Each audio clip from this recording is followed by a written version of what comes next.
سلام به چنل یوتیوب من خیلی خوش اومدید. توی این ویدیو قراره با هم دیگه بریم قشم. پس بزن بریم.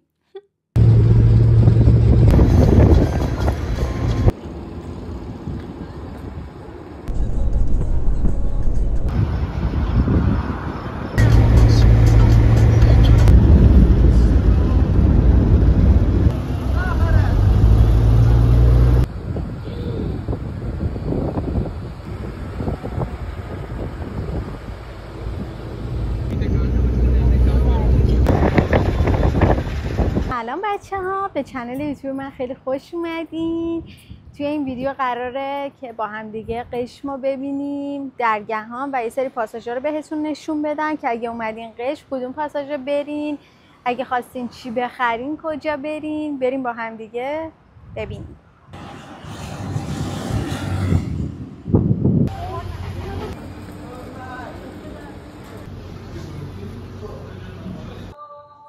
بچه الان واقعا حالم بده، خیلی همه چیز گرون شده و اصلا نمیدونم، اصلا گیج شدم، نمیدونم افسردگی بگیرم، نمیدونم لباس بخرم، نمیدونم باید چی کار کنم. خیلی حس بدی واقعا.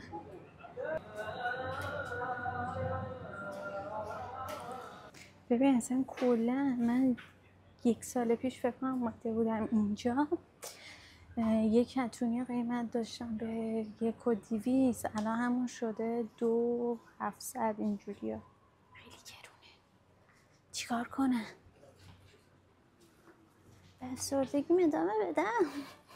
من وقتی مثلا یه جای خیلی بزرگ باشه که کلی لباس داشته باشه و خیلی شلوغ باشه، کلا گیج و گم میشم و نمیدونم باید چیکار کنم. اینو ببین، با کیفاش به حاله.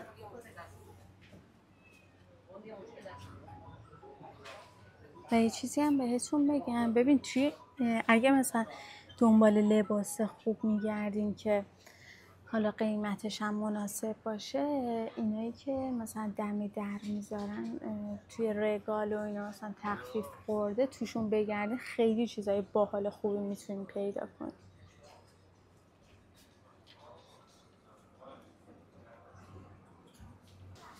گم شدم فکر کنه، نمیدونم دوستان پیدا نمیکنم. ببین خیلی همه چیز خوشگله، ولی یکی این که مشکل انتخاب کردن دارم، یکی هم مشکل این که اگه بخوام همینجوری یه دونه یکی یعنی بخرم، یه دفعه کلی لباس میشه که میدونی کلا اینجا این شکلیه که باید چیزایی که نیاز داری و واقعا بخری، وگرنه یه دفعه به خود میبینی کلی چیز میزه به درد نخور خریدی. چه کنیم چی کار کنیم؟ دارم از افسردگی در میام، چون که دارم به قیمت‌های دلخواهم نزدیک میشم.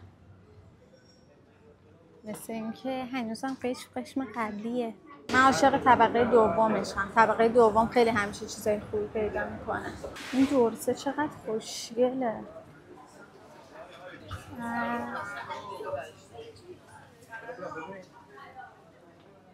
وای خیلی خوشگله.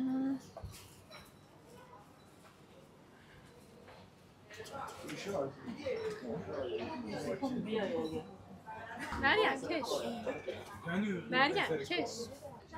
این چقدر خوشگله. خیلی همشون خوشگله. اینا چیه؟ کلاهه. کلاه شارژی.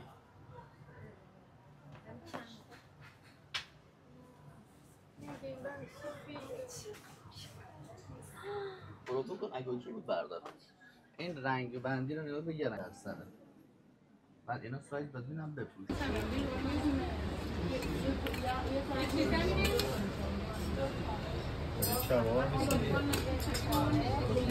خب ببین این پاساژ دو دلفین بود که واقعا پاساژ خوبیه.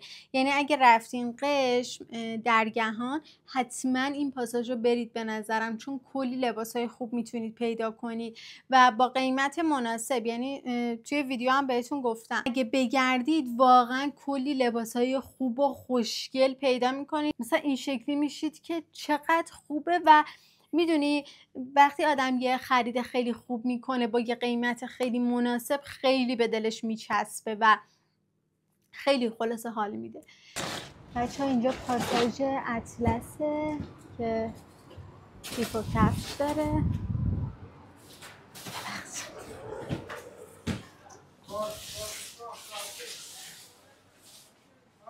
این کلا پاساژیه که مال کیف و کفشه و خیلی ببینید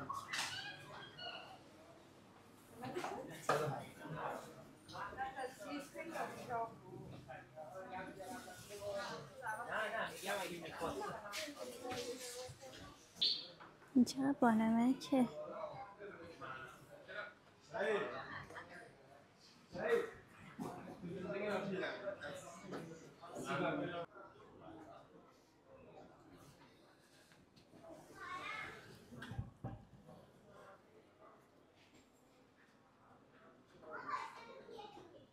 پاساژ بعدی پاساژ اطلس که کیف و کفش میتونید بخرید از اینجا و اونم خیلی پاساژ خوبیه دیگه. مثلا پره دیگه، مثلا کیف و کفش و دیگه مثلا نیازی نیست هی بخواید توی پاساژ تک تک بگردید. این پاساژ همه حالا هر مدل کیفی که بخواید، هر مدل کفشی که بخواید رو از اینجا میتونید بگیرید. اینجا پاساژ نخله.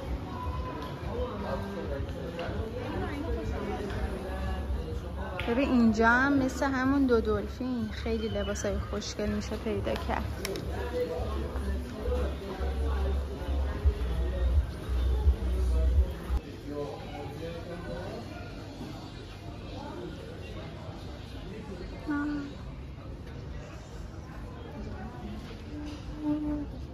یه کمی نورش بده به خاطر همین این شکلی مثلا یه جوری میافته ولی خیلی خوشگله. این چقدر نازه. وای فکر کنم اینم بخرمش. وای کلی خوراکی خوشمزه.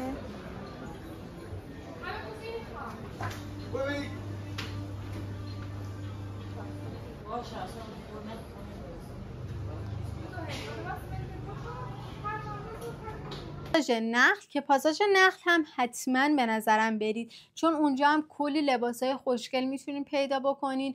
حالا اون دو دلفین یک کمی قیمتاش مناسب تره، توی نخل هم میتونین با قیمت مناسب پیدا کنید، ولی دیگه در کل خیلی کارای شیک و خیلی کارای خوشگلی میتونید اونجا هم پیدا بکنید. ببینید مثلا یه پاساژ داره، پاساژ دریا. پاساژ دریا من خیلی وقت دیگه وقتی میرم قش پاساژ دریا نمیرم، چون خیلی الکی همه چیزاش گرونه. ولی مثلا دو دلفین، نخل یا حالا پاساژهای دیگه که جلوتر بهتون میگم اگه برید واقعا چیزای خوب با قیمت خیلی مناسب پیدا میکنید. بعدم اینجوریه واقعا وقت میره قشم دوست داره که چیزای خیلی خوب با قیمت خیلی مناسب پیدا بکنه، به خاطر همین این دوتا پاساژ خیلی حال میده.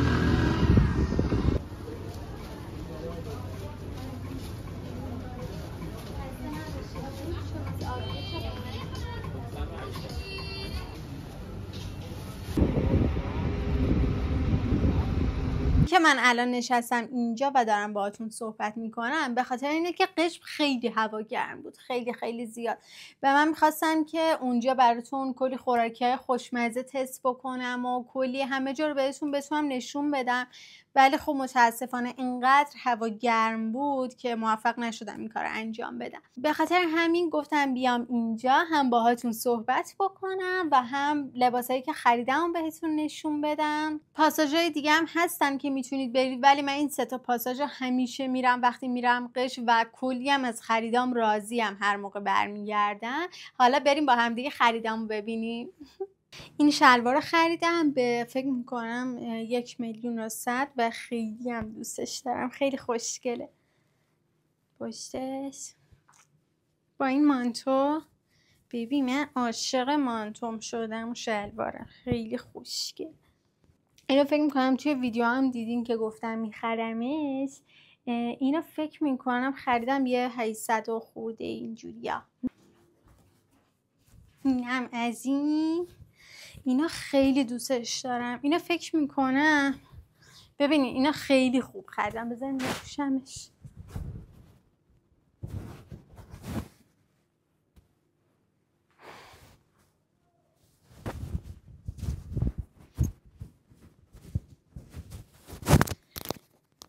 اینا خیلی خوب خریدم. اینا فکر میکنم از مثلا یه مغازه‌ای بود که دیگه آخرین لحظه پیداش کردم و خیلی لباساش خوشگل و ارزون.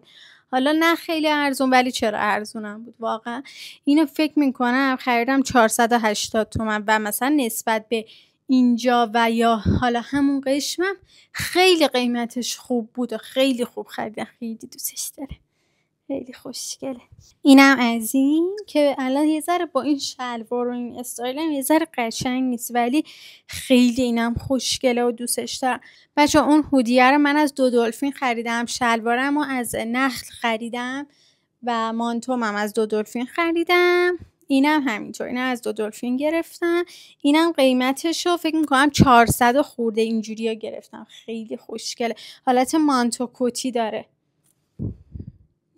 بریم بعدی. ببین کاپشنم خیلی خوشگله. خیلی هم جنسش خوب بود و باورت نمیشه که اینو چقدر گرفتم. بذار بپوشمش. از ایناست که حالت دو پوش داره. دو پوش میگن درسته؟ نمیدونم. دو رو. خب و اینا از اینجا اینجوری جدا میشه. زیپ داره. هم میتونم سویشرتشو بپوشم هم بارونیشو بپوشم هم با هم دیگه بپوشم. اینم خیلی خوشگل و باحاله. نشونتون بدم شکل داخلش هم دیگه. ببین شکلیه توشم باز میشه. گیر کرد. باز شد. خب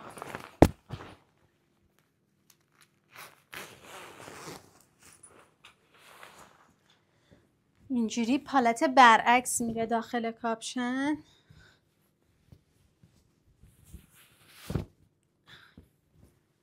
چقدرم گرمه. اینم این شکلی که اینم واقعا خیلی بامزه و باحاله. اصلا عاشق رنگش شدم. اونم که بارونیش. یه خوبی که داره کولان داره. کلاش هم تازه جدا میشه. خیلی باحاله.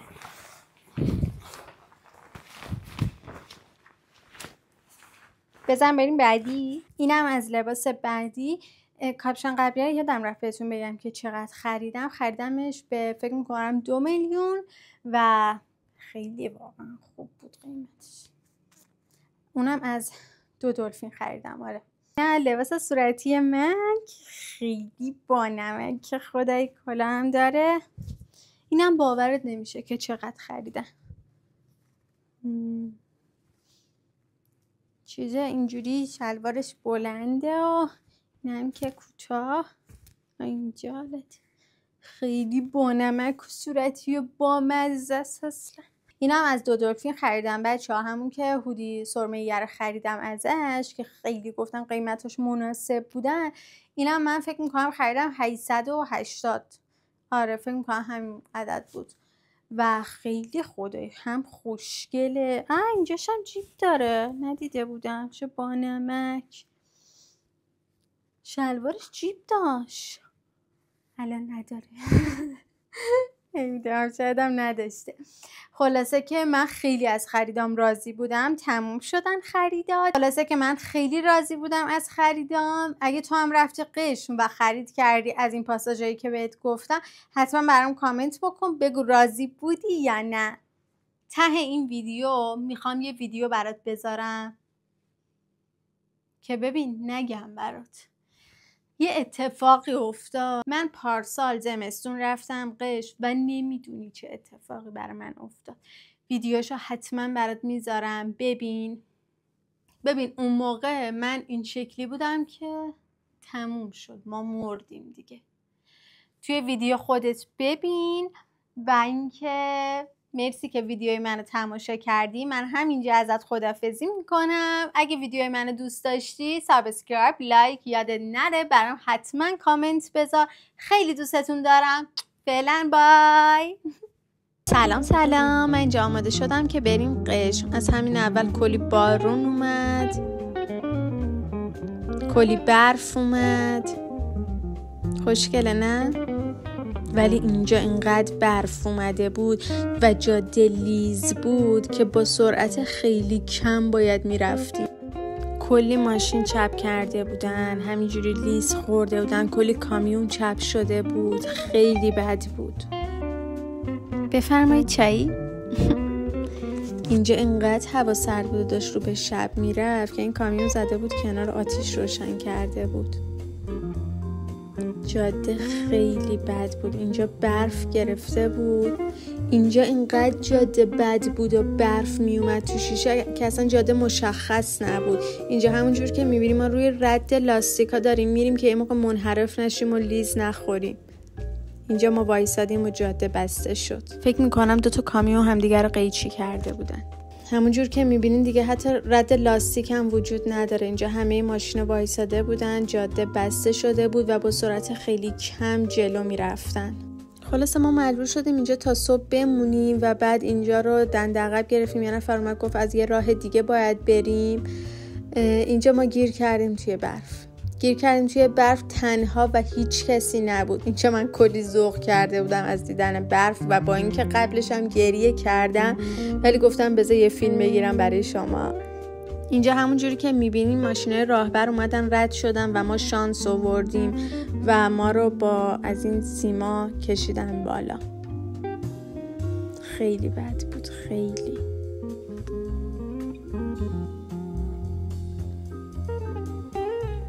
بهمون گفتن باید بریم و از همون راه اصلی، یعنی همون جایی که گیر کرده بودیم شب، نباید دنده عقب میگرفتیم و از یه راه دیگه میرفتیم. گفتن اون مسیر راهش باز شده و ما الان افتادیم توی اون مسیر و داریم میریم به سمت قشم. اینجا دیگه تمام برفا رو برداشته بودن و راهو باز کرده بودن و دیگه اصلا کلا خشک شده بود. اینجا ما رسیدیم قشم، رسیدیم لندیگراف. اینم لندیگراف.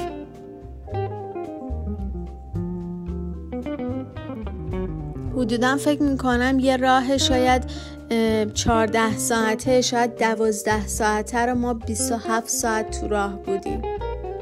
اینجا دیگه رسیدیم خود قشم. اینجا صبح. اینجا من خستم ولی خیلی خوشحالم که زنده موندیم و تونستیم برسیم قشم. ما از سمت یزد اومدیم و همون روز یزد خیلی برفی بود. بعدش از سمت شیراز میخواستیم برگردیم. اون طرف جاده اوکی بود و باورتون نمیشه که چقدر وحشتناک بود. چقدر اصلا الان براتون تعریف میکنم نمیتونید تصور کنید که چقدر بد بود و خدا رو شکر که اتفاقی نیفتاد. من سعی کردم هر لحظه‌شو براتون فیلم بگیرم ولی دیگه هر جایش هم که نتونستم بگیرم شما ببخشید. اینجا صبح بود دیگه، ما داشتیم برمیگشتیم اصفهان. جاده هم اوکی بود دیگه. من از خونه براتون فیلم نگرفتم، فقط از جاده برگشت فیلم گرفتم و خیلی دوستتون دارم. مرسی که تا اینجا با من بودید. خیلی دوستتون دارم.